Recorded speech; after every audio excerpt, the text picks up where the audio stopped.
নির্বাচন ফেব্রুয়ারি রোজার আগে হবে, এই ব্যাপারে আমরা বলছি আমরা একমত।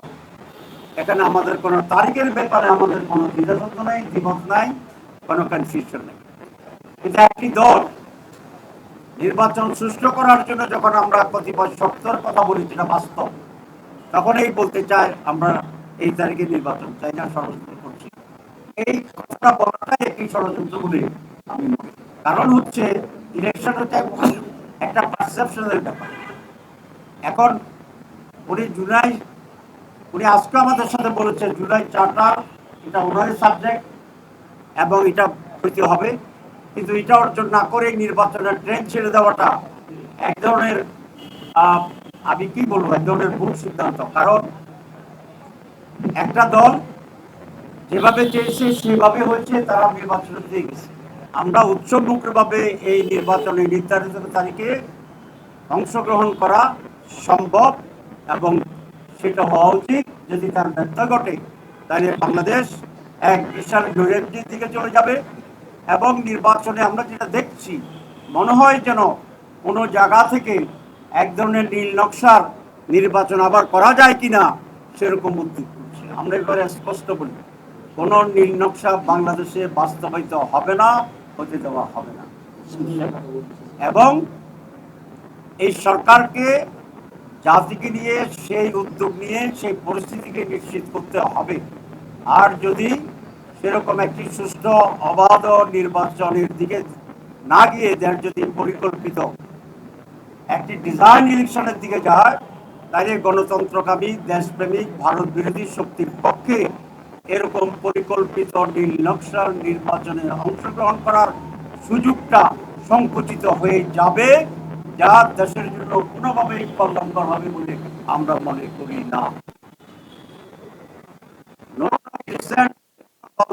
যে কোনো বিষয়ে কোনো বিদ্রোহ দিতে পারে, এটা তার রাইটস আছে, কিন্তু এই নোট অফ ডিসেন্টের মাধ্যমে সিদ্ধান্তের কোনো হেরফের হয় না, ব্যর্থ হয়। সহজে বোঝার জন্য আমি যেটা বলতে চাই যে হাইকোর্টের 3 বিচারপতির বেঞ্চ হয়, আপনারা জানেন। অনেক সময় 3 বিচারপতি যদি একমত হয় সেটা রায় হিসাবে বিবেচিত হয়, আর যদি ভিন্নমত পোষণ করেন নোট অফ ডিসেন্ট নিজে রেকর্ড হয়। এই জন্য যে 19টা বিষয়ে সাম নোট অফ ডিসেন্ট আমরা একমত হয়েছি, এগুলাকে আমরা মনে করি যে ঐক্যমত পোষণের ক্ষেত্রে একটি উল্লেখযোগ্য অবদান। কিন্তু আনফর্চুনেটলি অল্প সংখ্যক দল আমাদের ঐক্যমত পোষণের যে পরিস্থিতি সে বিষয়ে বাস্তবায়নে কিছুটা বাধা তৈরি করছে। তারা বলছেন আগামী নির্বাচিত সরকার আসলেই এগুলো বাস্তবায়ন।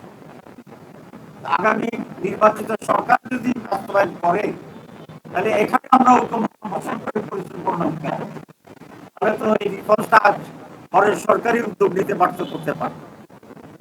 আমরা জুলাই বিপ্লবের যে চেতনা, সেই চেতনায় ঐক্যবদ্ধ হয়ে এখন এই রিফর্মস গুলো অর্জন করার জন্য, বাস্তবায়নের জন্য আমরা চেষ্টা করেছি, করে যাচ্ছি এবং এই আগেই বাস্তবায়ন হবে, এটাই যে স্বাভাবিক দাবি। আমি প্রায় বলি ইমানের 3 অংশ, এক হচ্ছে মুখে স্বীকৃতি দেওয়া, হৃদয়ে ধারণ করা, কার্যে পরিণত করা। এই 3টে হলে ইমান পরিপূর্ণ। আমাদের চার্টার যেগুলো হয়েছে তারও 3টি অংশ। একটি অংশ ঐক্যমত্যে পৌঁছা, 2 নম্বর হচ্ছে এটার আইনি ভিত্তি দেওয়া, আর 3 নম্বর হচ্ছে এইটাকে বাস্তবায়ন করা, এর আলোকে কার্যক্রম পরিচালনা করা। এখন পর্যন্ত আমরা শুধুমাত্র ঐক্যমত্যে পৌঁছেছি, কিন্তু এটার আইনি ভিত্তি এবং বাস্তবায়নের ক্ষেত্রে 2-1টি দল বাধা দিচ্ছে, একমত হচ্ছে। আমরা খুব স্পষ্ট বলে আসছি, জুলাই বিপ্লবের পরে আমরা আরো অনেক পরিবর্তন চেয়েছিলাম, কিন্তু কমপক্ষে ন্যূনতম সংস্কারের যে জায়গাটি, যেটা পদানুপ্রতিষ্ঠার বাধা, সেটা যেন অবশ্যই আইনের ভিত্তির মাধ্যমে এখনই কার্যকর করে। যদি তাই না হয় তাহলে রক্ত দেওয়া, জীবন দেওয়া, এটা অর্জন হবে শূন্য, অর্থহীন হয়ে যাবে। এবং জুলাই শহীদদের প্রতি, রক্তাক্তদের প্রতি, পঙ্গুদের প্রতি বিশ্বাসঘাতকতা করা হয়। আমরা এই ব্যাপারকে স্পষ্ট করে আসছি। আমরা চার্টারের পূর্ণ বাস্তবায়ন চাই এবং এই চার্টারের ভিত্তিতে আগামী নির্বাচন হতে হবে। 2, বিচার দৃশ্যত উনি বলেছেন যে নির্বাচনের আগেই কিছুটা বিচার হয়ে যাবে। আমরা বলছি অসুবিধা নাই, বিচার ইজ এ কন্টিনিউয়াস প্রসেস। একদিনে সব বিচার হবে না, কিন্তু বিচার অব্যাহত রাখতে হবে, সেই প্রক্রিয়া অব্যাহত রাখতে হবে। 3 নম্বর, একটি সুষ্ঠু অবাধ নির্বাচন হবে উনি বলেছেন।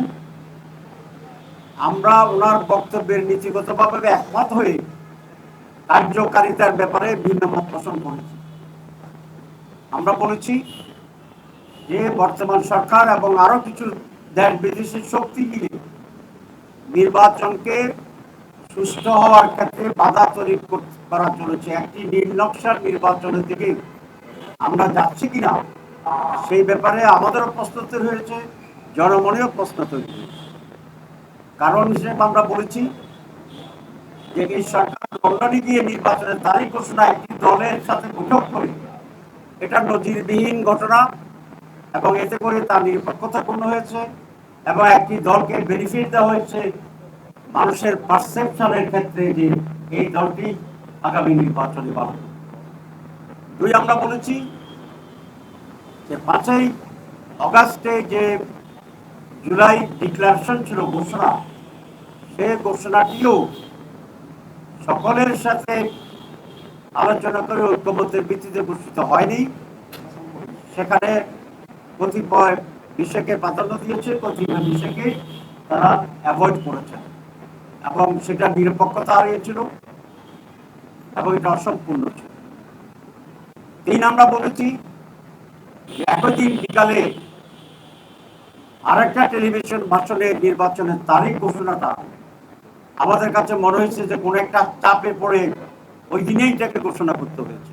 কারণ দুইটা মেজর ইস্যু, একটা হচ্ছে জুলাই ডিক্লারেশন, এটা খুব ইম্পর্টেন্ট আমরা করেছি, তাহলে সেদিনেই আবার সন্ধ্যায় আরেকটা জাতীয় বক্তব্য রাখার কি প্রয়োজন ছিল।